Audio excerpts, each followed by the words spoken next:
उन्हाळ्याचे दिवस होते। रघुनाथ आणि त्यांची पत्नी घरामध्ये दुपारी 2 वाजता जेवण करत बसले होते।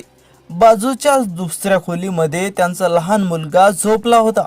रघुनाथचं जेवण आटोपलं आणि तो घराबाहेरच्या झाडाखाली आंग टाकण्यासाठी बाहेर आला आणि झाडाखाली पडताच काही वेळेतच त्याचे डोळे लागले आणि रघुनाथ गाढ झोपेत गेला।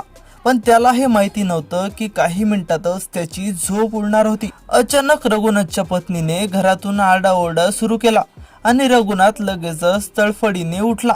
नेमकं काय झालंय याचा त्याला काहीच अंदाजा नव्हता।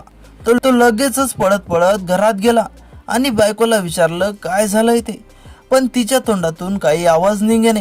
ती पूर्ण घाबरलेली होती आणि तिचे हात पायही हलत नव्हते। तिने फक्त लहान मुलाच्या खोलीकडे बोटाने इशारा केला। रघुनाथ पळतच त्या खोलीमध्ये गेला आणि पाहतो तर काय, स्वतःच्या मुलाच्या अगदी जवळ एक विषारी साप वेटोळे घालून बसला होता। रघुनाथही ते पण घाबरला, पण घाबरून काही होणार नाही हेही त्याला समजलं होतं। साप मुलाजवळ असल्यामुळे काही करताही येत नव्हतं। काही वेळापर्यंत साप आणि रघुनाथ दोघेही आपापल्या जागी स्थित होते, पण त्यानंतर मात्र सापाने तेथून हळूहळू निघायला सुरुवात केली आणि काही वेळात बाजूच्या खिडकीतून घराबाहेर गेला आणि त्यानंतर कुठे रघुनाथ आणि त्यांच्या बायकोच्या जीवात जीव आला।